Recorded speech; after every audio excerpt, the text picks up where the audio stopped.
Que le Seigneur Jésus-Christ vous bénisse. Nous nous retrouvons encore ce soir de samedi 25. C'est le 25 aujourd'hui. Oui. Samedi 25 juillet 2020. Tukutani susu na pokwa lelo mokolo na poso mokolo ya tuku bana mitano sanza sambo mobutuku mibale pour poursuivre notre message sur Viva pona kokoba na sango na biso likolo na covid kaka Moura kokufaka enseveli kosekwa kokundama ressuscita kosekwaka et revenant. Nous sommes en train de voir la partie Viva.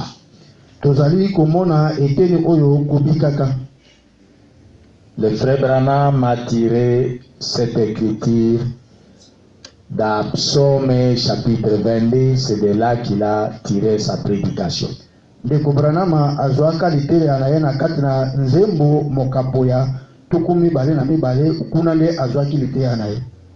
Nous avons lu ça, nous avons commencé avec ce message depuis le mercredi.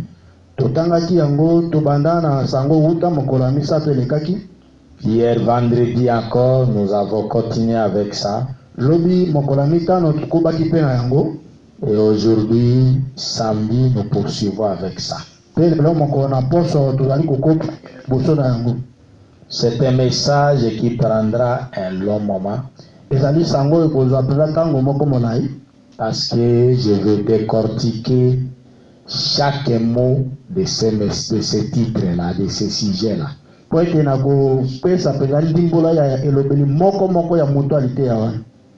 Et je vais entrer en détail de chacun.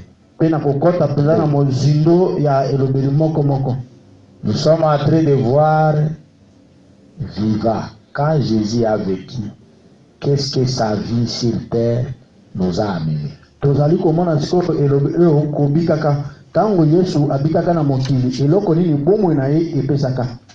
Nous a amené. La vie du Seigneur Jésus-Christ sur la terre, c'était pour manifester l'amour de Dieu envers nous. Seigneur.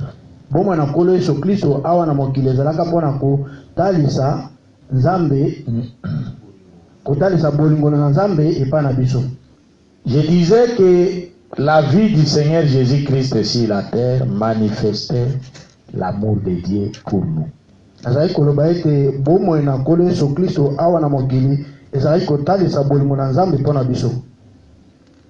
Et le frère Branham nous montre ça dans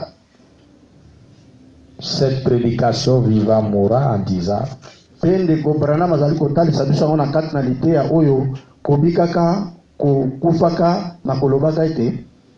y a un poète qui a chanté en disant en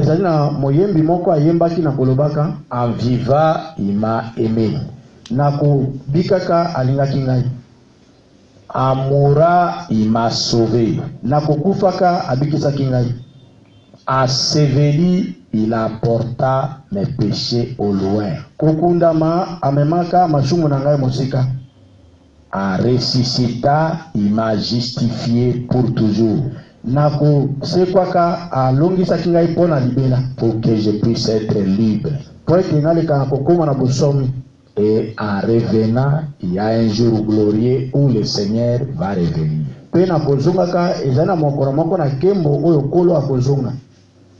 Et frère Branham a dit que ce que ce poète a chanté est correct, c'est conforme à la parole.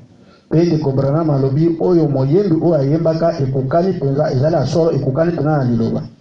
vais confirmer juste la première partie dans laquelle nous sommes, ce qui signifie Viva.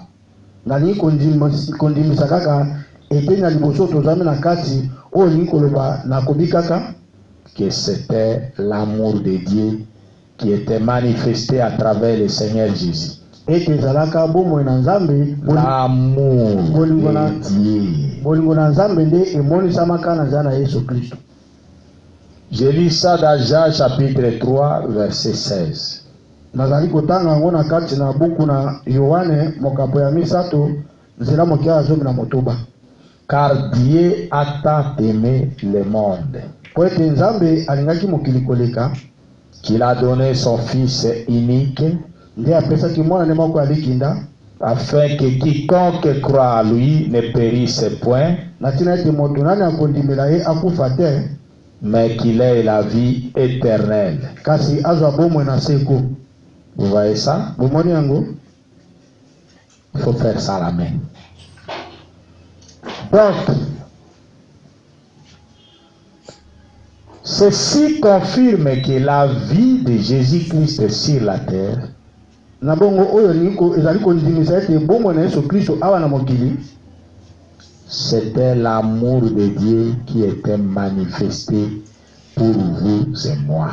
ezalaka bomoi na bolingo na nzambe oyo emonisamaka mpo na yo mpe ngai. Et c'est ce que la Bible confirme encore dans 1 Jean chapitre 4 à partir du verset 7. Pe yango nde Biblia ezali kondimisa lisusu na buku na moko Yohane mokapo na mine kobanda nzela moke ya sambo. Nous avons lu ça hier. Totangaki yango lobeleki. Il a dit ceci: elobani boye, bien-aimés, aimons-nous les uns les autres, balingami tolingana bamoko na mosusu, car l'amour est de Dieu, po ete bolingo ezali ya Nzambe, et quiconque aime est né de Dieu et connaît Dieu. pe moto nani azali kolinga ayebi Nzambe. Tu n'as pas la Bible avec toi. Et quiconque aime est né de Dieu et connaît Dieu. Lis et parle, ne tremblez pas. Pe moto nani azali kolinga abotami na Nzambe pe ayebi Nzambe. Verset 8. Celui qui n'aime pas n'a pas connu Dieu. Zela moke ya mwambi, moto nani azali kolinga te ayebi Nzambe te, Car Dieu est amour. po ete Nzambe azali bolingo. Verset 9. Nzela moke ya libwa, L'amour de Dieu a été manifesté envers nous en ce que bolingo na Nzambe emonisamaka epa na biso na tina ete Dieu a envoyé son Fils unique dans le monde Nzambe atindaka mwana na ye moko ya likinda kati na mokili afin que nous vivions par lui. na tina ete toleka na kobika na nzela na ye. 1 Jean chapitre 4 verset 9 rejoint l'évangile de Jean chapitre 3 verset 16. Moko Yohane mokapo na mine nzela ya libwa ezali kokutana na Yohane ya mokana na Yohane mokapo ya misato nzela ya 19. En disant que l'amour de Dieu a été manifesté envers nous en ce que na kolobaka ete bolingo na Nzambe emonisamaka epa na biso na tina ete Dieu a envoyé son Fils unique dans le monde Nzambe atindaka mwana na ye moko ya likinda kati na mokili afin que nous vivions par lui. na tina ete toleka na kobika na nzela na ye. Le fait de la venue de Jésus-Christ sur la terre pour la première fois dans la chair, boyei na nkolo Yesu Kristo mbala ya liboso na nzoto awa na mokili, c'était pour manifester l'amour de Dieu envers vous et moi. ezalaka mpona komonisa bolingo na Nzambe epa na yo mpe ngai. Je crois que nous nous faisons bien comprendre. Nakanisi biso tozali koyoka na malamu. Verset 10. Nzela moke ya 10. Et cet amour consiste pe bolingo oyo elingi koloba ete non point à ce que nous avons aimé Dieu, te na tina ete biso tolingaki Nzambe, na tina eza wana te, te ete biso nde tolingaki Nzambe, te ete biso nde tolingaki Nzambe, mais à ce qu'il nous a aimés et a envoyé son Fils comme victime expiatoire pour nos péchés. kasi na tina ete ye nde alingaki biso pe atindaki mwana na ye lokola mbeka mpona kolongola masumu na biso. kolongola masumu na biso. Vous voyez cet amour de Dieu? Bomoni bolingo wana ya Nzambe. Il a envoyé son fils. Ye atindaki mwana na ye. En envoyant seulement son fils sur la terre, c'était déjà la manifestation de son amour. Na kotinda kaka mwana na ye awa na mokili ezalaka kotalisa bolingo na ye. Et que ce fils-là, son amour va le pousser jusqu'à mourir pour nous en sacrifice, pour prendre nos péchés. Pe bolingo wana ekotinda mwana na ye kino akufa na mbeka pona kozwa masumu na biso. C'est ça l'expression de l'amour de Dieu. Yango nde kotalisama ya bolingo na Nzambe. Et nous voulons parler de ça. Pe toni kosolola likolo na yango. Nous nous sommes limités la fois dernière dans la prédication Viva Moura. Totsukaki na mikolelekaki na kati na liteya kobikaka kokufaka. Prêché le 29 mars 1959 soir. Eteami mokola tukumi baye na libwa sanza misato mobu tukumi tano na libwa na pokwa. Paragraphe 14. Zila mokia kotanga zomi na mine. D'abord au paragraphe 13, Frère Branham a répété 1 Jacques 4 là-bas 7 à 9. Nano liboso na zila mokia zomi na misato ndeko Branham zongeli moko Yohane mine libwa 7 à 9. Moko Yohane mine sambokino libwa. Et je pense aujourd'hui que c'est ce que bien déjà manque de reconnaître. Pe nazali kokanisa lelo ete ezali yango nde ebele na bato bazali kozanga mpona kososola. Il était amour, c'est Jésus. Yesu azalaka bolingo. Entre guillemets, là ici c'est l'écriture. Atiango katikati na guillemets wana nazali kotanga likomi. Dieu est amour. Nzambe azali bolingo. Et ceux qui aiment sont nés de Dieu. Pe ba o bazali kolinga babotami na Nzambe.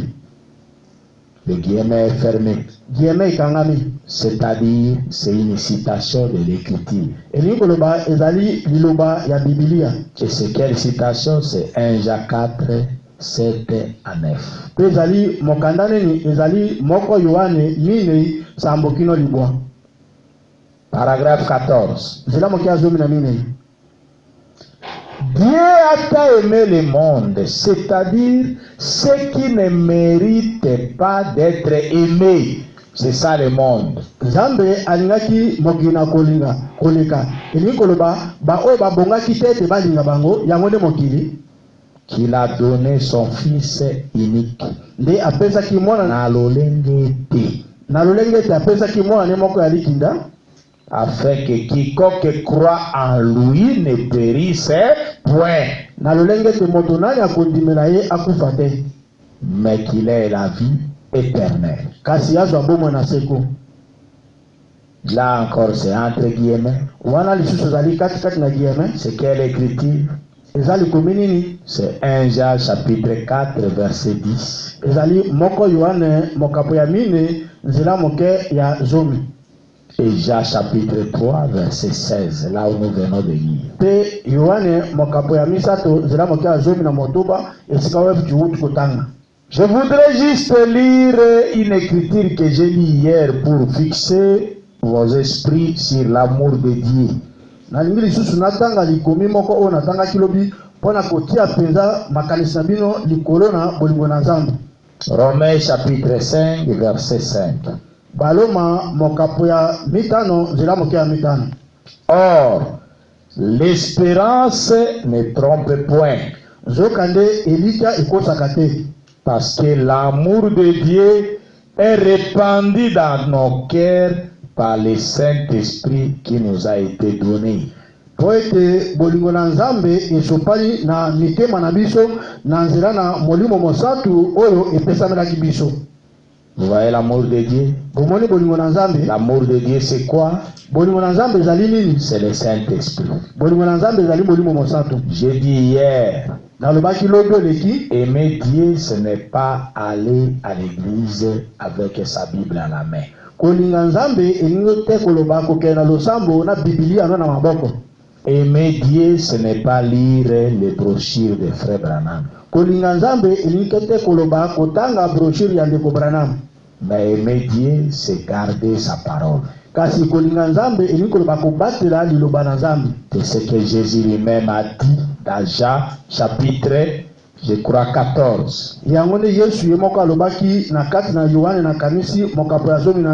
On va voir ça. Tokomona yango pour vous montrer que Jésus a dit, c'est le fait de garder les paroles de Jésus que c'était la preuve de son amour.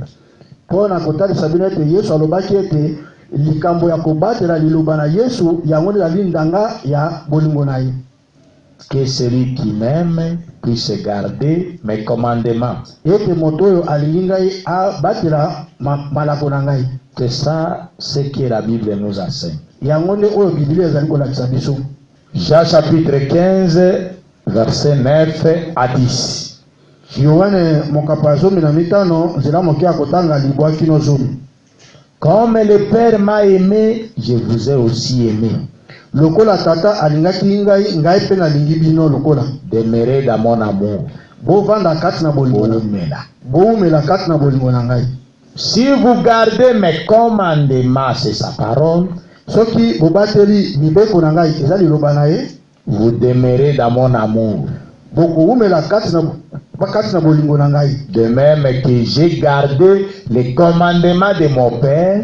Na lolenge moko na batelaki mibeko ya tata na ngai. Et je demeure dans son amour. Tengai pe na umeli kati na bolingo na ye. Amen. Amen. Vous voyez ça? Bomoni yango. Et au verset 11 il dit, Pe na nzela moke ya 11 alobi, je vous ai dit ces choses nalobaki na bino makambo oyo afin que ma joie soit en vous na tina ete esengo na ngai ezala kati na bino et que votre joie soit parfaite. pe ete esengo na bino ezala ya kobonga be. Verset 10, verset 12. Nzela moke ya 12. C'est ici mon commandement. Ezali awa nde mobeko na ngai. Oyo nde mobeko na ngai. Ezali oyo nde mobeko na ngai. C'est quoi ce commandement? 2 points. Mobeko na ye ezali nini? Bate point mibale. Aimez-vous les uns les autres. Bomilingana bamoko. Bomite, bolingana. Bolingana bamoko na mosusu. Aimez-vous les uns les autres. Bolingana bamoko na mosusu. Comme je vous ai aimé. Lokola nalingaki bino. Verset 13. Nzela moke ya 13. Il n'y a plus de grand amour que de donner sa vie pour ses amis. Ezali na bolingo monene koleka te pona kopesa bomoi na yo pona baninga na yo. Alléluia. Amen. Vous êtes mes amis si vous faites ce que je vous commande. Bozali baninga na ngai soki bozali kosala oyo nazali kosenga na bino bosala. Voilà. L'amour de Dieu, c'est le fait de garder sa parole. Tala yango wana bolingo na nzambe ezali likambo ya kobata liloba na nzambe. Et l'unique commandement que Jésus nous a laissé, c'est l'amour. Pe mobeko moko kaka oyo Yesu atikelaki biso ezali bolingo. Pour voir que cet amour-là, ce n'est pas l'amour de se donner à manger. Pona komona ete bolingo wana soki ezali bolingo ya kopesa biloko ya kolia te. C'est pas ce que j'ai dit. Pour voir que cet amour-là, ce n'est pas le fait de se donner à manger. Pona komona ete bolingo wana ezali te pona kopesa biloko ya kolia. Kopesa na biloko ya kolia. Suivez 1 Corinthiens chapitre 13. Boyoka moko bakolito mokapo ya 13. Quand je parlerai les langues des hommes et des anges, tango na koloba minoko na bato pe ya banjulu, si je n'ai pas la charité, c'est-à-dire l'amour de Dieu, soki nazali na bolingo na nzambe te, je suis un airain qui résonne ou une cymbale qui retentit. Nazali ngonga oyo ezali kobeta to mbele ezali kobeta. Et quand j'aurai les dons de prophétie, petango na kozala na likabo ya kosakola, la science de tous les mystères, la connaissance, boyebi ya maboma nyonso, et toute la connaissance, pe boyebi nyonso, quand j'aurai même toute la foi jusqu'à transporter des montagnes. Atako tango na kozala na kondima nyonso ya kotombola ata ba ngomba. Si je n'ai pas la charité, je ne suis rien. Soki nazali na bolingo na Nzambe te, nazali eloko pamba. Et quand je distribuerai tous mes biens pour la nourriture des pauvres, quand je livrerai même mon corps pour être brûlé, si je n'ai pas la charité, soki nazali na bolingo na Nzambe te, cela ne me sert de rien. Nyonso wana ezana litomba te pona ngai. C'est là où Frère Branham a fait la distinction entre deux amours. Wana nende ko Branham azali kosala bokeseni kati na bolingo mibale. Il y a deux types d'amour. Ezana ulengi ya bolingo mibale. Il y a l'amour dédié dont je parle. Ezana bolingo oya Nzambe ona liko loba liko na yango. C'est ce qui est le Saint-Esprit. Yango nde molimo mosantu. Parce que si vous avez le Saint-Esprit, vous garderez la parole de Dieu. Wete soki ozali na molimo mosantu okobata eloba na Nzambe. Parce que Jésus lui-même a dit dans Jean 16:12. Wete Yesu yomoko alobaki na kati na Yohane 10:12 en disant, si quand le consolateur viendra, l'esprit de vérité, il vous conduira dans toute la vérité. Il vous rappellera ce qu'il aura attendu de moi. Et nous arrivons dans Jacques 15:12-14. Il dit la même chose, mais sous une autre forme. 15:12-14. Jacques 15, 12-14.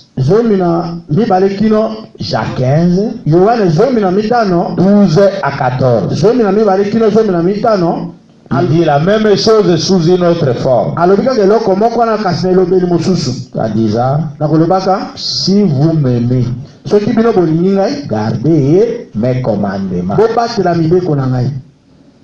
Voici les commandements que je vous donne. Aimez-vous les uns les autres. Il n'y a pas de plus grand commandement que ça. C'est pourquoi Frère Branham a dit dans l'Ancien Testament, Jéhovah avait donné aux enfants d'Israël 10 commandements. Mais dans le Nouveau Testament, Jésus, qui est le Jéhovah de l'Ancien Testament, a donné à l'Église un seul commandement. Et ce commandement-là, c'est l'amour. Et c'est pourquoi le Frère Branham a appelé l'amour le 11e commandement. C'est-à-dire en plus de 10 là de l'Ancien Testament, il y a un 11e. En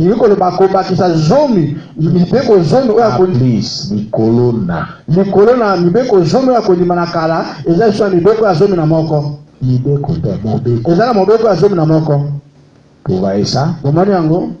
Le 11e commandement, c'est l'amour de Dieu.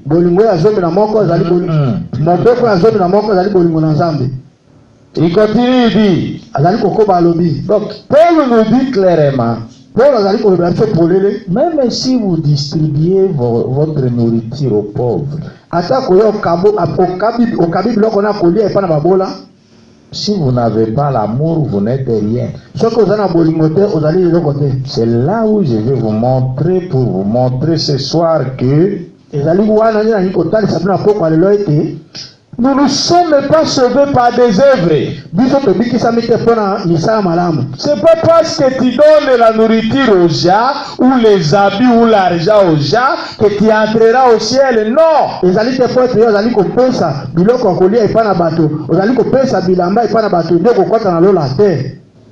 Mais si tu es sauvé, kasi soki yo bikisami tu donneras la nourriture aux gens. okopesa biloko akolia epai na bato, Tu donneras les habits aux gens. okopesa bilamba akolata epai na bato, Tu aideras les gens. yo kosunga bato.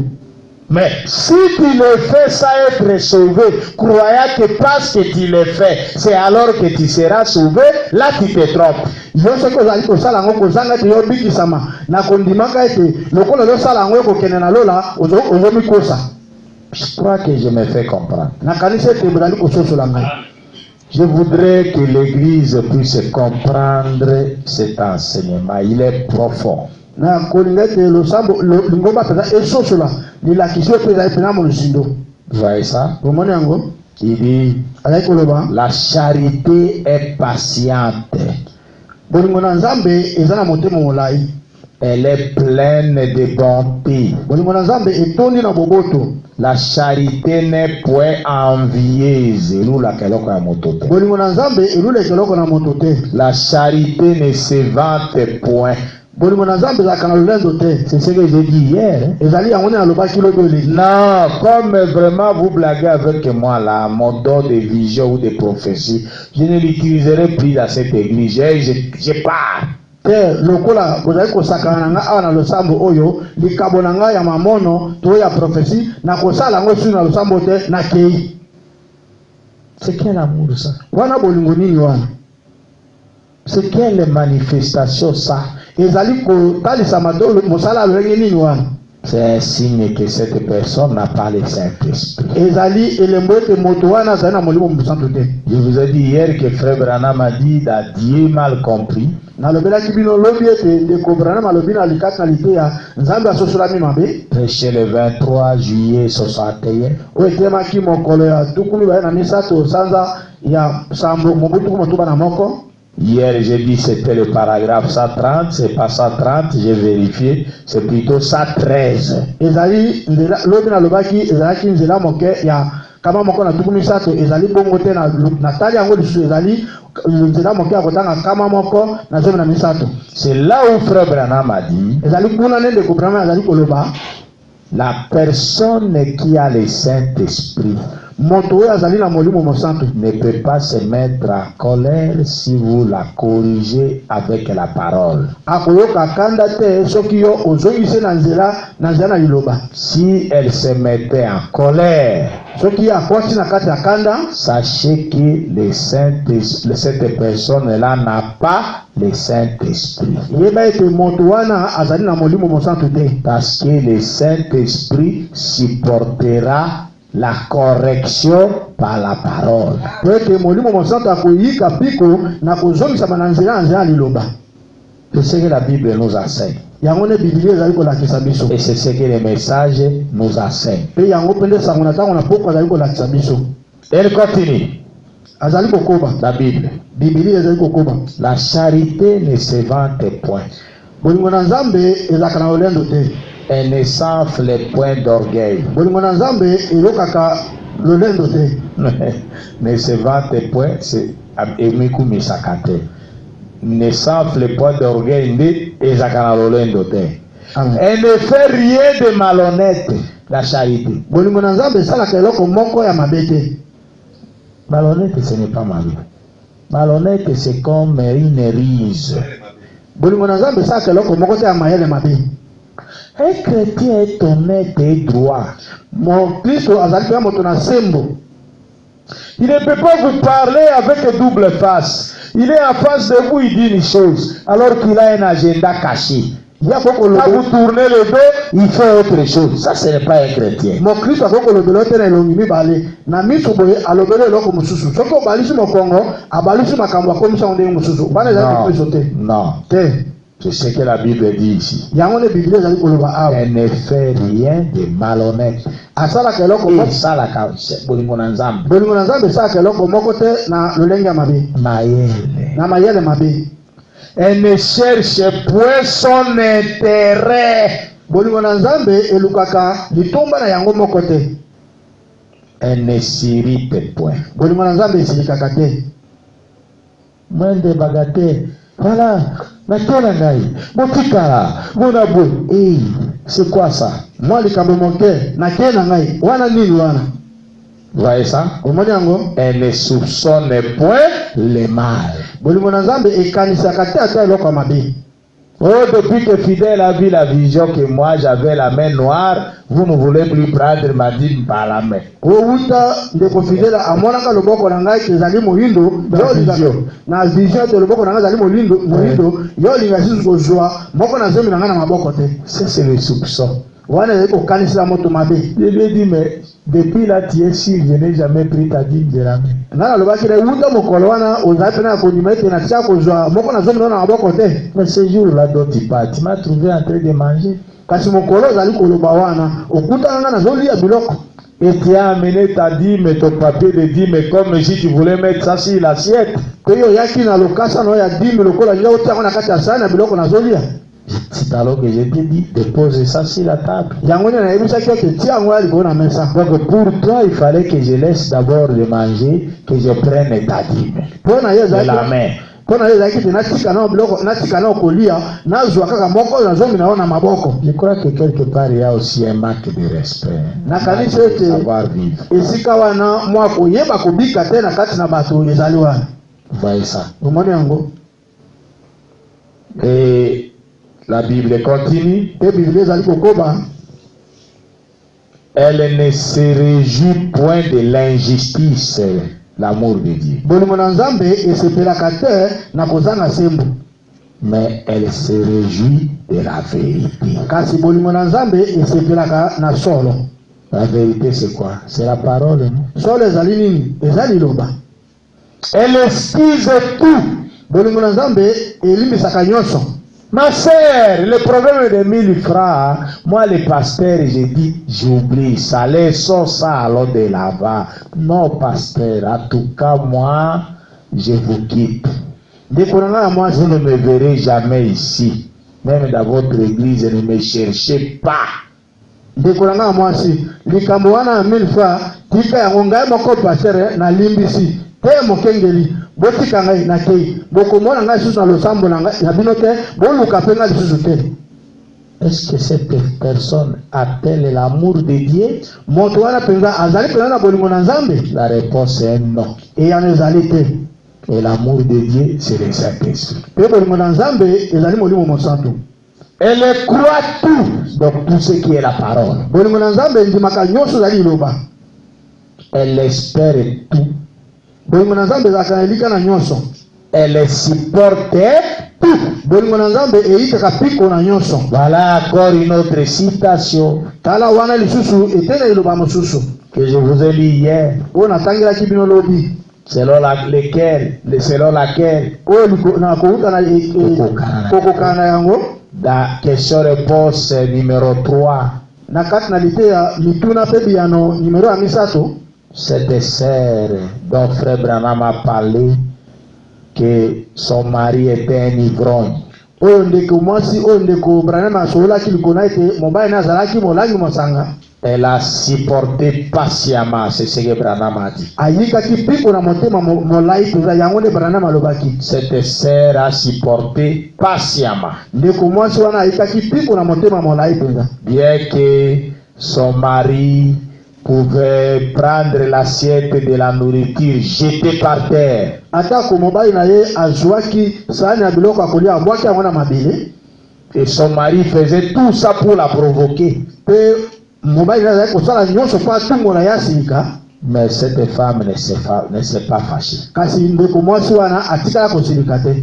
Au contraire, elle est allée demander à son mari, nzokali akendeki susu kosenga na mobali na ye Assimilia, na komikitisaka. chérie, molingami na ngai, pardonne-moi comme je n'ai pas bien préparé les yeux. limbisanga mpo lokola na lambimaki malamu te. Je vais corriger ça, je vais préparer encore. nalingi nabongisa lisusu nalambela yo lisusu. Vous voyez ça? omoni yango J'ai dit hier, et je vais répéter ça aujourd'hui pour que le dimanche, on suive ça. nalobaki lobi mpe na kozongela yango lelo mpo ete mokolo na yonga bolanda yango. Une sœur de Rehoboth Tabernacle dont le mari peut oser jeter sa nourriture par terre, ne va-t-elle pas taper son mari ce jour-là? ndeko mwasi moko ya Rehoboth tabernacle mobali na ye ameka kobwaka biloko nie na se akobeta mobali na ye te mokolo wana. Vous voyez ça? Bomoni yango? Il faut jauger votre Saint-Esprit. Esengeli omeka molimo mosantu na yo. Frère Branham a dit cette sœur était remplie du Saint-Esprit. Ndeko Branham alobi ndeko mwasi wana atondisamaki na molimo mosantu. Et ça se trouve dans question-réponse numéro 3, paragraphe 114 à 120. Vous commencerez à voir ça exactement à partir de 118 à 120. Likambo wana ezwami na kati na lite ya lituna pe biyano numero ya misato nzela moke ya kotanga kama moko na zomi na mini kino kama moko na tukumi bale mekobana komona makambo yango na nzela moke ya kotanga kama moko na zomi na mwambe kino kama moko na tukumi bale. Le frère Branham a dit là-bas que cette dame a supporté patiemment son mari. Ndeko Branham alobi kuna ke mwasi wana ayikaki piko na motema molai mobali na ye. Et nous avons vu encore dans la prédication l'adoption deuxième partie. Prêche le 18 mai 60. Paragraphe 24. Frère Branham a dit, un homme rempli du Saint-Esprit supporte patiemment celui qui est en erreur. Et il dit qu'un chrétien est positif. Il n'est jamais négatif.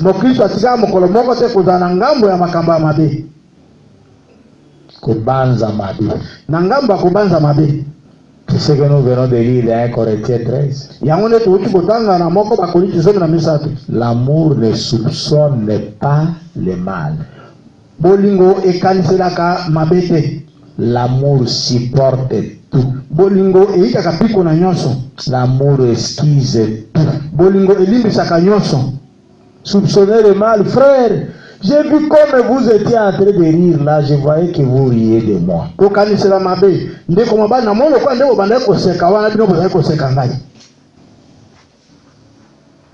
voyez ça? Une telle personne est corrompue dans son esprit. Avançons pour dire un peu quelque chose aujourd'hui. Je vais lire encore dans la prédication la foi dans les fils de Dieu.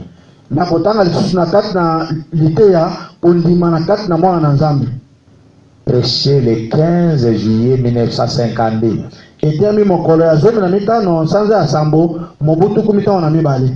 Paragraphe 20. Le diable ne juge pas par de bonnes choses. Il juge par de mauvaises choses. Il met tout cela sur le compte de la parole. Et il fera de même avec les chrétiens. Il dira, regardez-moi ça.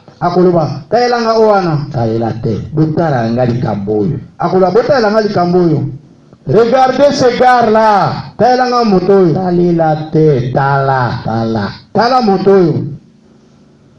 Il est censé être un chrétien et le voilà là qui vit avec la femme de notre homme.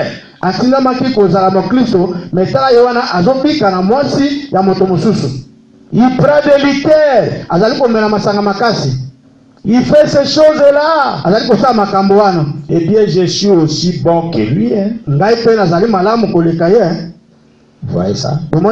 Ça, c'est le diable qui juge toujours en cherchant les côtés négatifs. Mais suivez Frère Branham. C'est là où je voudrais qu'on arrive. Bien sûr, vous êtes meilleur que lui.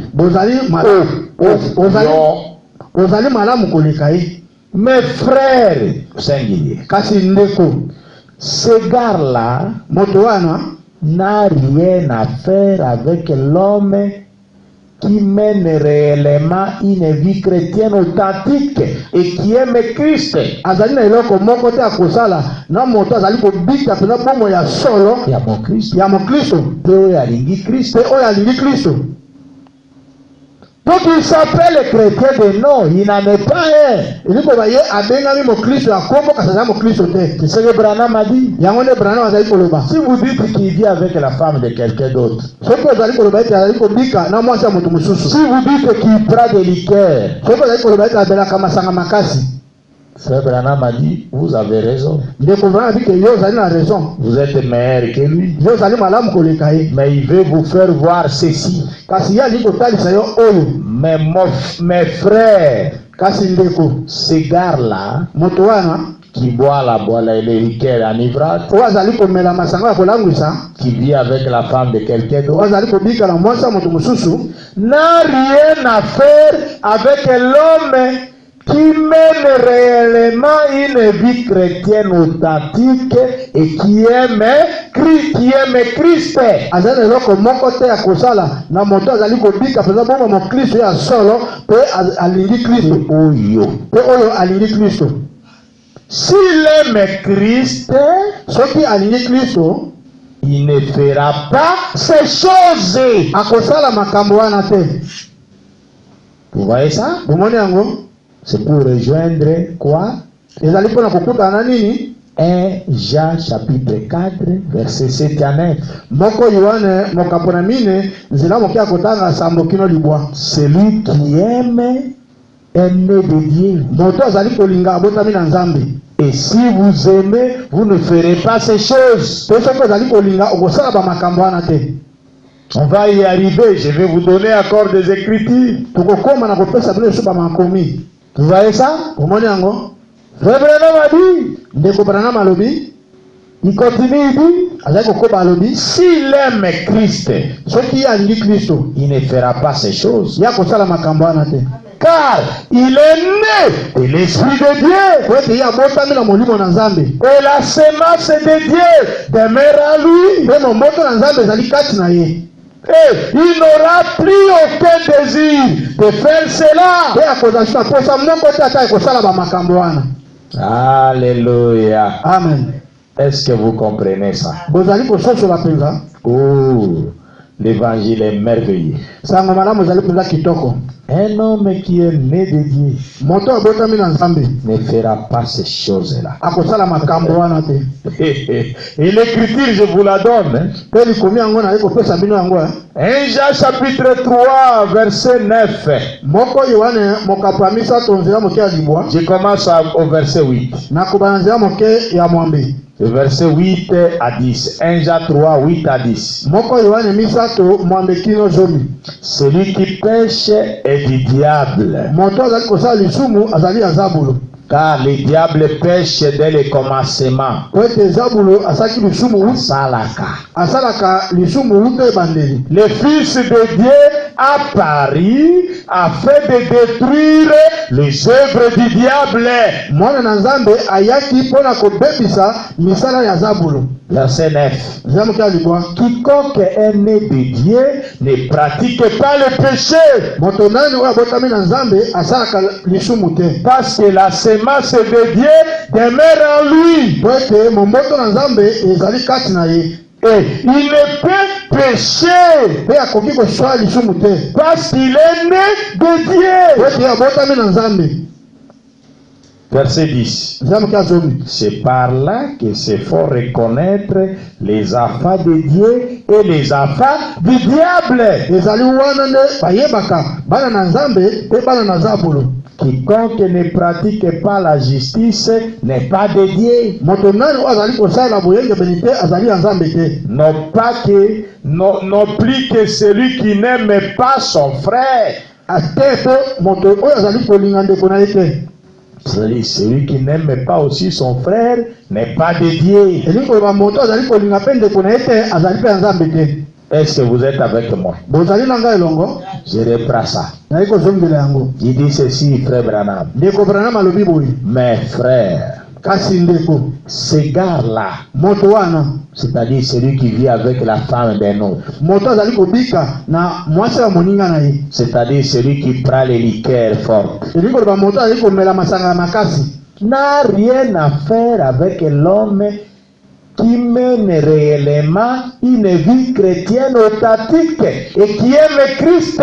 azali na eloko moko te ya kosala na moto azali kobika peza bomba kimo Kristo oyo ya solo mpe oyo alingi Kristo. Maintenant, il continue. sikoyo akobi S'il aime Christ, soki alingi Kristo il ne fera pas ces choses. akosala makambo wana te.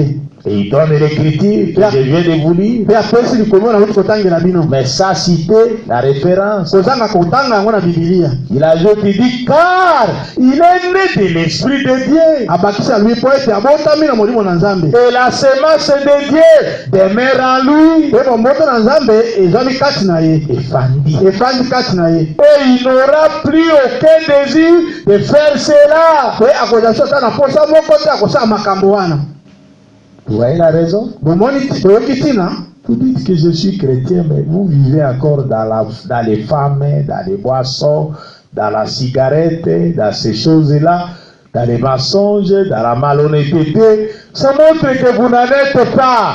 yo lobi ozali mokristo oza kobika nao kati na basi, kati na masanga, kati na makaya, kati na makambo ya bilongi mibale, elingi koloba eke yo ozali na mokristo te. Non. Vous faites semblant d'être chrétien, mais vous n'en êtes pas. yo ozosala lokola ozali mokristo ozoka ozali na mokristo te. Les choses doivent être claires. makambo esengeli ezala polele. Vous voyez ça? omoni yango Et je continue. mpe naye kokoba Frère Branham a donné une autre écriture. ndeko Branham azali kopesa likomi mosusu. La Bible dit, Biblia ezali koloba celui qui rend ce culte, moto azali kosala losambo oyo, wana, moto azali kosala losambo wana étant une fois purifié, mbala moko abala moko te, na tango apetolami, na ntango apetolami n'a plus aucune conscience ou plutôt aucun désir de péché. aza lisusu te na bososoli to na posa ya masumu. Il n'a pas donné les références, c'est entre guillemets encore. apesi likomi yango te kasi atia kati na guillemets. Et moi je vous donne l'écriture, c'est Hébreux 9, 11 à 15. mpe nga napesi bino yango ezali bayebele libwa 11 à 15. zomi na moko kino zomi na mitano. Vous voyez ça? omoni yango Quand vous êtes chrétien, ma sœur, mon frère, vous devez avoir une vie irréprochable. ndeko na nga mobali ntango ezali mokristo ya mobali, mokristo ya mwasi, bomoi na yo esengeli ezanga pamela. Et frère Branham continue. mpe ndeko Branham akobi Et si vous avez toujours ce désir, mpe soki ozali ntango nyonso na baposa wana, na posa wana, vous n'avez pas encore été purifié. yo nano otikala kopetolama te. Je crois que c'est ça, gars. nakanisi eza maboko pamba grand eza C'est te, clair. eza polele. Si en vous il y a encore le désir, vous voyez les filles passer, ah vraiment, Mashuana, Kitoko Boina Landai, vous n'avez pas encore été purifié. soki kati na yo eza na posa wana omoni mwasi koleka, omoni mpenza motema ebebe yo nalanda ye, eza polele te yo nano opetolami te.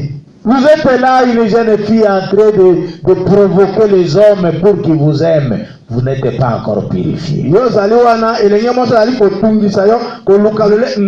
Vous, jeune fille, vous provoquez les hommes yo elenge mwasi pour qu'ils vous aiment. ozali wana azali kotungisa koluka ete bilenge mibali balinga yo, yo nano opetolami te. Vous voyez ça? omoni yango La Bible est très claire. Biblia ezali mpenza polele. Ce sont les prédicateurs qui ne donnent pas la Bible aux gens telle qu'elle est écrite.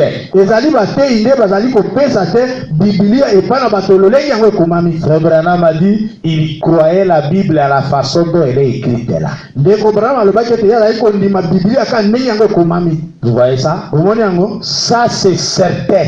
oyo mpenza ezali solo. C'est-à-dire vous n'êtes pas encore purifié, c'est certain.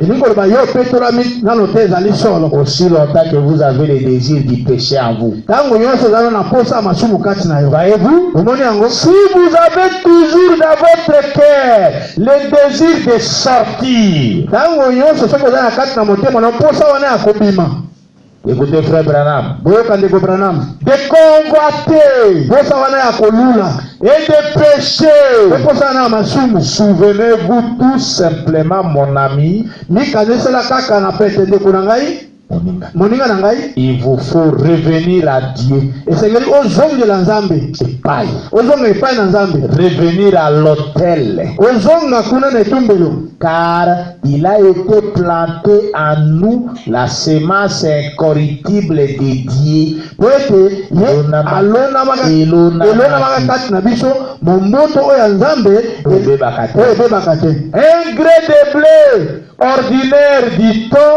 ne périra pas si cela est planté dans la bonne sorte de terre. Mbuma na masangu ya kitoko nde bazali koloba soki lonami na mabele ya kitoko ekokufa te. Qu'en est-il de la semence incorruptible de Dieu? Bongo boni pona momboto oyo ya Nzambe oyo ebebaka te. Elle doit produire exactement ce que cela déclare qu'elle produira. Momboto wana ekobota kaka oyo yango ezali kotatola ete ebota. C'est quoi cette semence? Momboto wana ezali nini? C'est la parole. Ezali loba. Nous devons voir la vie de la parole à chacun de nous. Pourquoi nous ne voyons pas ça? Parce que les gens ne croient pas à Dieu. Les gens ne s'abandonnent pas à Dieu. Vous voyez ça? Paragraphe 21, toujours la foi dans le Fils de Dieu. Prêché le 15 juillet 52. Paragraphe 21, écoutez. Et écoutez, un gré de blé ne produira jamais un gratteron. Non, si un gratteron est dans les champs, pendant la période de sécheresse, ce gratteron est aussi tout heureux de recevoir la pluie qui tombe pour le blé. Il n'engage pas la sécheresse.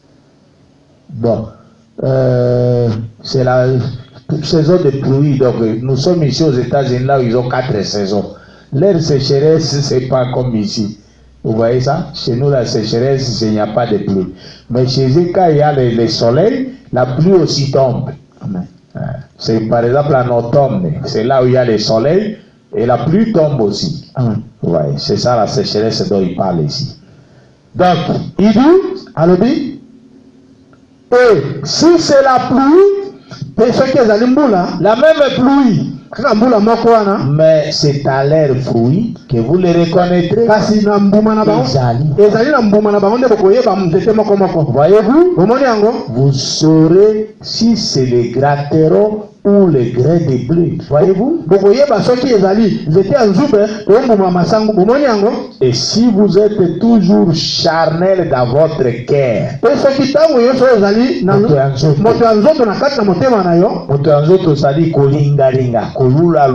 kolinga biloka mokili na kati ya motema nayo omona mwa masangana melata utali gauche droite pai omeli kopo wa opangusi monoko bafrère bamona ngate. Vous voyez ça? Frère Branham a dit quoi? Et si vous êtes toujours charnel dans votre cœur, et ainsi de suite, c'est l'incrédulité. L'incrédulité, c'est tout ce qu'il en est. Vous m'avez entendu dire, les gens sans doute me le disaient, va et ne pêche plus. Qu'est-ce que je veux dire? Va et ne pêche plus. Ce n'est pas que je veux dire va et ne pêche plus ceci.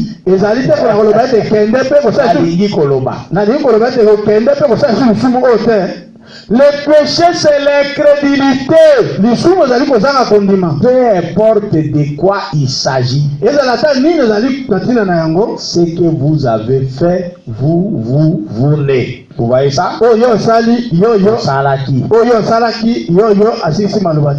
Qu'est-ce que je vais nous montrer? L'amour de Dieu, bolingo na nzambe c'est le Saint-Esprit. ezali molimo mosantu. Si vous aimez Dieu, soki olingi nzambe, la semence de Dieu demeure à vous, momboto na nzambe evandi kati na yo, vous ne pécherez pas. yo kosala masumu te. Vous voyez ça? Omoni yango? Et si vous aimez Dieu, vous naissez de nouveau. Pe soki olingi nzambe okobota mimba mibale. Et celui qui est né de Dieu ne pêche pas. Pe moto oyo abotami na nzambe asalaka masumu te. C'est-à-dire le désir du péché quitte son cœur. elingi koloba posa masumu elongwe na motema na ye. L'incrédulité s'en va loin de son cœur. kozanga kondima eke mosika na motema na ye. C'est ça ce que le message et la Bible nous enseignent. yango nde sango na ntango na pokwa pe bibilia ezali kolakisa biso. Je crois que vous me suivez très bien, Église. na kanisa to bezali kolanda ngai malamu losambo À partir de mon salon, kouta na salon na ngai. que c'est ça ce que la Bible nous enseigne. ete yango nde bibilia ezali kolakisa biso. Et suivons maintenant pour voir comment est-ce que l'amour de Dieu a été manifesté pendant qu'il vivait sur la terre. tolanda sikoyo mpona komona lolenge nini bolingo na nzambe emonisamaki ntango ye azali kobika na mokili. Toujours vivant mourra. kaka na liteya kobikaka kokufaka. Prêché le 29 mars 59. eteyami mokolo ya tuku mibale na libwa sanza ya misato mobu tuku mitano na libwa. Paragraphe 15 à 17. nzela moke ya kotanga zomi na mitano kino zomi na sambo. Écoutez ce que Frère Branham a dit. boyoka oyo ndeko Branham azali koloba. Lorsqu'il était ici sur terre, lui Jésus, ntango ye yesu azalaki awa na mokili, il exprima son amour de tant de façon différente, atalisaka bolingo na ye na lolenge ebele. qu'il était indiscutablement la créature la plus aimante qui ait jamais vécu.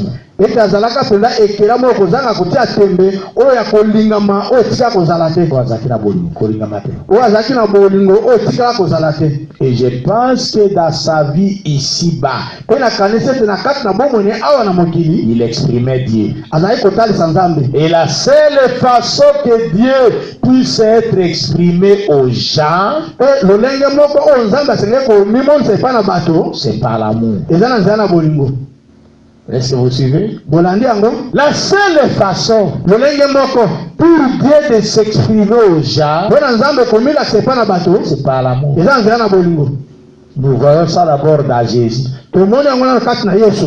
Mais nous allons voir ça aussi dans la vie de Frère Branham. mpe tokomona yango mpe kati na bomoi na ndeko Branham. Et nous devons voir ça aussi dans nos vies. mpe biso tosengeli komona yango mpe kati na bomoi na biso. Si nous voulons exprimer Dieu dans ce monde qui se meurt, nous devons avoir l'amour de Dieu authentique en nous. soki tolingi tomona nzambe na kati na mokili ezali Nous kokufa, voulons exprimer. soki tolingi totalisa nzambe na kati na mokili ezali kokufa, esengeli tozala na bolingo na nzambe kati na biso Authentique. oyo ya solo mpenza.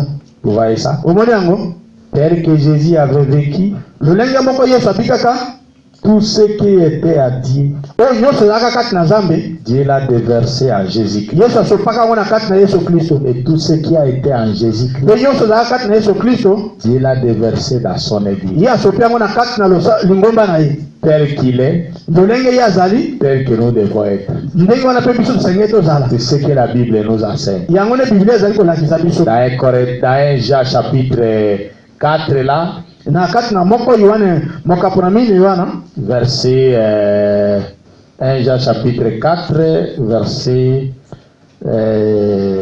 voilà 17. moko yohane mokapo na mine nzela moke ya zomi na sambo. Voilà ce que la Bible dit là-bas. yango nde biblia ezali koloba kuna. D'abord au verset 16 à 17, il est dit ceci. nano na nzela moke ya zomi na motoba kino zomi na sambo eloba biboyi. 1 Jean 4, moko yohane mine 16 à 17. zomi na motoba kino zomi na sambo. Je suis au verset 16. naza na nzela moke ya zomi na motoba. Nous avons connu l'amour biso toyebaki bolingo que Dieu a pour nous oyo nzambe azalaki nango mpo na biso, et nous y avons cru. mpe biso tondimelaki yango. Dieu est amour et celui qui demeure dans l'amour demeure en Dieu. nzambe azali bolingo, mpe moto oyo azali avandi kati na bolingo avandi kati na nzambe, Et Dieu demeure en lui. mpe nzambe avandi kati na ye. Verset 17. nzambe ka zomi na sambo. Tel il est, ndenge yaza. ndenge ye azali, Tel nous sommes aussi dans ce monde. ndenge moko mpe biso tozali awa na mokili oyo. Vous voyez ça? omoni yango. tel Jésus est, lolenge Yesu azali, tel nous sommes aussi dans ce monde. lolenge pe biso tozali awa na mokili. C'est pas que nous aurons un corps semblable à lui. Ça, c'est une autre écriture. Ezali tete kotokozala na nzoto okokana naye wana ezali likomi mosusu. Quand il reviendra dans l'enlèvement, on aura un corps glorieux comme lui. Ça, c'est une autre écriture. Tango akozonga na kati na konetola mato kozala na nzoto akembo lokola ye wana ezali likomi mosusu. Mais ici, nous parlons de l'amour. Kasi awa toyei koloba likolo na bolingo na Nzambe. Tel il est, lolenge ye azali, tel et tel nous sommes aussi dans ce monde. lolenge pe biso tozali na kati na mokili oyo. C'est dans cela que l'amour est parfait en nous, Ezali na lolenge wana nde bolingo ezali akobonga pe kati na biso, afin que nous ayons de l'assurance au jour du jugement. na tina ete tozala na elika na mokolo na kondimisama na mokolo na kosambisama. Si vous n'avez pas une vie pleine d'amour, mon frère, ma soeur, n'espérez pas l'enlèvement, oubliez. Soki ozali na bomoi oyo tolisaki na bolingo te, ndeko na nga mobali, ndeko na mwasi kotia elika na konetolama te.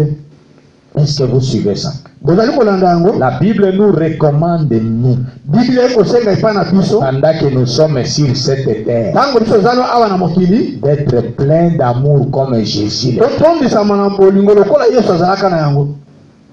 Mais pour l'avoir, il faut avoir l'esprit de Jésus. Mpona kozwa bolingo esengeli kozala na bomoi na Yesu. Ça ne viendra pas par l'imitation, Ekoya te na nzela na komekola, mais ça doit être la vie de Jésus en nous pour produire la même vie qu'il a vécue sur la terre. esengeli ezala bomoi na Yesu kati na biso mpo ete ebota bomoi na Yesu wana ntango ye azalaka na mokili. Je continue au paragraphe 16 de Vivant Moura. naye kokoba na nzela moke ya zomi na motoba ya liteya kobikaka kokufaka. Et ceci, Mpe oyo il l'a très bien exprimé lorsqu'il y a affaire à une femme qui était peut-être l'une des plus viles de son temps. ye atalisaki yango mpenza liboso na mwasi moko oyo azalaka mbala mosusu mwasi ya mabe koleka na ntango wana. Il l'avait il au pluriel, l'avait la femme là, catégoriquement déclaré coupable. Bato nyonso wana balobaka ete mwasi wana akoyisami na makambo. Et il n'y avait pas moyen de s'en sortir, Mpe azalaka na lolenge te ya kobima na kati ya makambo wana. puisqu'elle avait été surprise en adultère. Po ete bakangaka ye na ekobo. Il la traînèrent devant lui et dit, Bamemaka ye liboso na ye mpe balobaki, selon toi, soki ezalaki yo Kokokana, okokana na yo, que faut-il faire d'elle? tosala nini na mwasi oyo? Paragraphe 17. Nzela moke ya zomi na sambo. Lorsqu'il se tourna vers elle et dit, Ntango ye balukaki kotalela ye mpe alobaki, epai na mwasi, epai na mwasi mpe alobaki, je ne te condamne pas. ngai nazali kokwesa yo te, Va et ne pêche plus. kende kasi kosala esu lisumu te. Au lieu de la jeter à la rue. Na esika abwaka ye na balabala. Voilà, le quoi besoin a dit, na bobo maye, bobo la mabanga.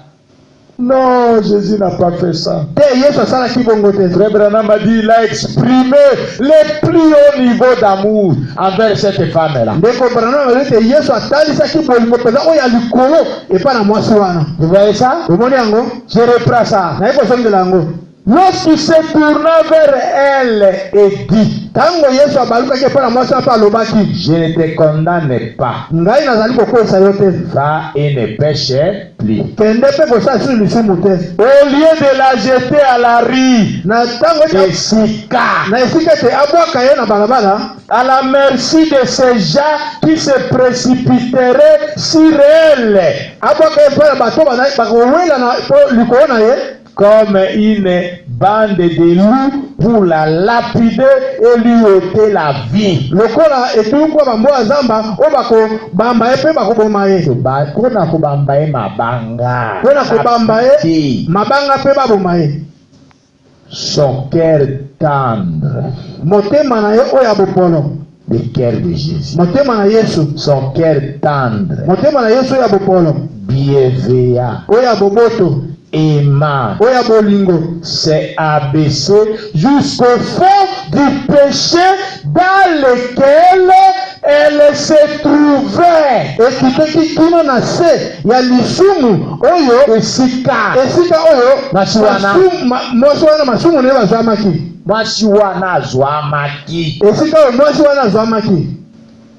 Jésus avec son cœur bon, Yesu na motema ne malamu tendre, ya bopolo bienveillant, oya boboto aimant. oya bolingo. Vous voyez l'amour de Dieu? Bomoni bolingo na Nzambe C'est abaissé amikitisaki jusqu'au fond du péché dans lequel elle se trouvait, cette dame-là. kino na kati ya masumu oyo mwasi wana azwamaki na kati.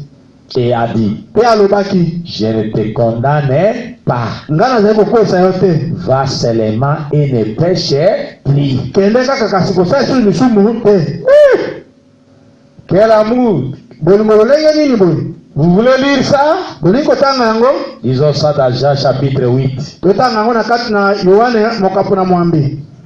J'aime prêcher les messages comme ça. Je vous lis ce que Branham a dit. Je vous montre ça dans la Bible. Nasepelaka koteya sango na tango na pokwa bongo. Natangeli mino oyo Branham alobi, natangi pe yango na Biblia. Je vous montre ça dans la Bible. Nalakisi bino yango na Biblia. Parce que j'ai lu Frère Branham Po ete natanga ndeko Branham dans la prédication l'alliance de la grâce d'Abraham. na kati na liteya boyokani ya ngolu ya Abrahama.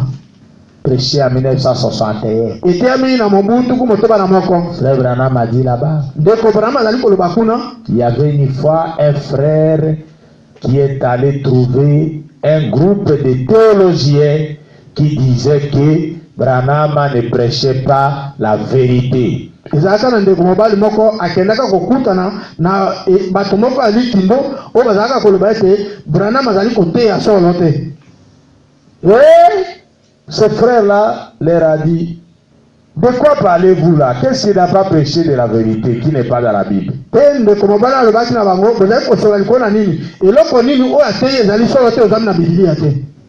Il a dit ça, ce qu'il a dit dans sa bande ici, ça.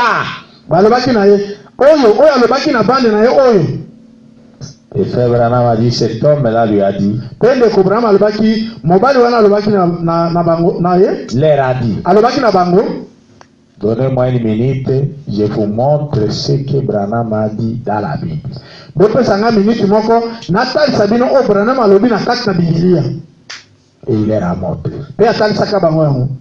Et après cela, ils ont fermé la bouche. Pe na nsima bakangaka minoko. Et après quoi, il est allé en parler à Branham. Pe na nsima akendaka kobeta lisolo yango epai na ndeko Branham. Et Branham a prêché ça. Pe ndeko Branham apeyaka yango na liteya. Il dit, ce que ce frère-là a fait, Alobaki oyo ndeko mobali nasalaka c'est la preuve du Saint-Esprit. ezali mpenza ndanga ya molimo mosantu. Voir le message dans la Bible, komona sango na ntango na pokwa kati na Biblia c'est la preuve du Saint-Esprit. ezali ndanga ya molimo mosantu. Parce que le Saint-Esprit nous conduira dans toute la vérité. Po ete molimo mosantu akokaba biso na kati na solo nyonso. Vous voyez ça? Omoni yango? C'est pourquoi moi, quand je médite le message, je lis les prophètes, je cite ça. Je prends tous ces guillemets-là, je cherche ces écritures, leurs écritures. Et quand j'enseigne ça, je lis. J'enseigne, je lis. Tati na ntango nga natangaka ndeko Branham nazwi oyo nyonso etami na bageme naluki yango na Biblia na tie. Ntango nazali koteya nazali kotanga yango mpe na kati na Biblia. Nazali kotanga ndeko Branham kotanga yango na kati na Biblia. Là même moi-même, ça me positionne de la foi. Wana tanga moko ezali kotia nga pena na esika na kati na bondima. La personne ne peut venir me bouger de la personne. Wana ata moto moko taka koningisa nga na esika wana moto aza chez. Je connais à quoi j'écris. Nga nayebi eloko nini nga na ndimeli. Tu vois ça? Omoni yango? Je vais vous lire ça dans Jean chapitre 8. Nakotangela bino na kati na Yohane mokapu ya mwambe. À partir du verset 1 à 12. Kobana nzela moke ya liboso kino zomi na mibale. Jésus s'est rendu à la montagne des Oliviers. Yesu akendaka na ngomba ya Olivier. Mais dès le matin, Kasi na tongo il alla de nouveau dans les temples. akendaka akendaka lisusu na tempelo. Et tout le peuple vint à lui, s'étant assis il les enseignait. Pe libota mobilo Bato nyonso. bato nyonso bayaki bavandaki pe Bayaki epa na ye bafandi mpe azolakisa bango. bayaki epa na ye bavandi pe azolakisa bango. Alors les scribes et les pharisiens amenèrent une femme surprise en adultère. Pe bakomeli pe bato na farisai bamemaka mwasi moko bakangaka ye na ekobo. Et la plaça au milieu du peuple. Pe batiaka ye na kati na bato. Qui dit à Jésus, Pe balobaka na Yesu, Maître, molakisi, cette femme a été surprise en flagrant délit d'adultère. mwasi bakangaki ye penza na boye na ekobo. Azosala ekobo. Azosala yango. Bakangaki ye penza azosala ekobo. Moïse dans la loi nous a ordonné de lapider de telles femmes. Mose na kati na mobeko apesaki biso ndingisa ya kobamba basi ya boye mabanga. Lapider signifie tuer par les pierres. Kuboma na mabanga. Koboma mwasi ya boye na mabanga. Toi donc, que dis-tu? Yesu ko yo olobi nini? Verset 6. Nzambe kya matoba. Il disait cela pour l'éprouver, Bazali koloba ngo pona komeka ye. afin de pouvoir l'accuser. Na tine te baleka na kofunda ye. Mais Jésus s'est abaissé, Kasi Yesu kitisaki elongi na se. écrivait avec les doigts sur la terre. Abandaki kokoma na mosapi na ye awa na likolo na mabele. Au lieu de leur répondre, il a commencé à écrire au doigt. Na esika apesa bango eyano abandi kokoma na mosapi na ye na mabele. Verset 7. Nzambe kya sambo. Comme il continuait au pluriel à l'interroger, Lokola bazali kokomba kotuna ye mituna. il se releva et leur dit, Tombolaki elongi pe alobaki na bango. que celui de vous qui est sans péché jette le premier la pierre contre elle. Kati na bino moto azangi lisumu abwaka moto aliposo libanga likolo na ye. Verset 8. Nzela moke ya mwambe. Et s'étant de nouveau baissé, il écrivait sur la terre. Akitisi lisumu moto na se abandi kokoma lisusu na se.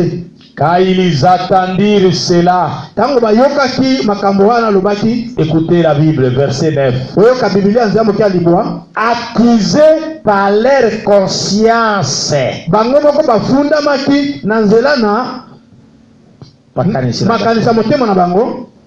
Ils se retirèrent un à un, Babanaye kobenza na moko sima ya mosusu. depuis les plus âgés jusqu'au dernier. Wuta oyo azalaki mokolo pe oyo azalaki mwana moke.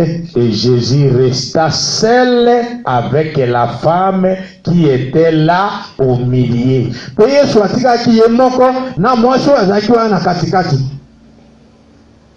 Verset 10. Nzambe ke azomi. Alors s'étant élevé, Na bongo tango oyo atelemaki. Atombolaki elongi. et ne voyant plus que la femme, Pe amonaki kaka mwasi wana ye moko. Jésus lui dit, Yesu alobaki na ye. femme, Mwasi. où sont ceux qui t'accusaient? Wapi bato bazalaki kofunda yo? Personne ne t'a-t-il condamné? Moto moko te kati na bango akwesi yo lisusu. Verset 11. Nzambe ke azomi na moko. Elle répondit, non Seigneur. Azomisaki eyano te ekolo. Et Jésus lui dit, Pe Yesu alobaki na ye. je ne te condamne pas non plus. Ngai pe nazali kokwesa yo te. Va et ne pêche plus. Kende pe kosala lisusu lisumu te. Alléluia. Amen. Voilà le péché. Tala yango lisumu. Va et ne pêche plus. Kende pe kosala lisusu lisumu te. C'est-à-dire, va et ne sois plus incrédule. Ebi koloba kende pe kosala lisusu mosali kondima te. Crois ma parole. Ndima liloba na ngai. Vous voyez ça? Omoni yango? C'est ça l'amour de Dieu. Yango nde bolingo na Nzambe. Mon frère, ma sœur, Ndeko na ngai mwasi ndeko na ngai mobali. c'est un enseignement profond. Ezali ilakisi moko mpe eza na mozindo. Je dis que ça nous prendra encore beaucoup de temps. Nalobaki ete ekozwa biso mpenza ntango mingi. Seulement si l'amour. Kaka likolo na bolingo. Et quand nous allons reprendre l'église, Mpe ntango tokozonga na losambo. le dimanche du 16 août, Mokolo na yenga ya mokolo ya zomi na motoba sanza ya mwambe. je vais reprendre cet enseignement comme ça à son début. Nakozongela Peu lilakiso. importe là où je serai, je vais reprendre ça. Nakozongela ilakiso awa na ebandeli ata esika nini tokokoma. Vous voyez ça? Bomoni yango. Il faut que les gens comprennent pourquoi le Seigneur Jésus était-il venu sur la terre. Esengeli bato bayeba pona nini nkolo Yesu Kristo yaka awa na mokili. Et sa venue sur la terre a quelle importance pour votre vie? Pe koya na ye na mokili eza na litomba nini pona bomoi na yo. Et nous allons voir prochainement, Pe tokomona mikolo ekoya le mercredi prochain, mokolo ya misato ezali koya que comme Jésus, c'est ce que le frère Branham a dit, que ce monde a besoin de l'amour yango nde ndeko Branham alobi ete mokili eza na posa ya bolingo pour être sauvé. po ete elekana kobikisama.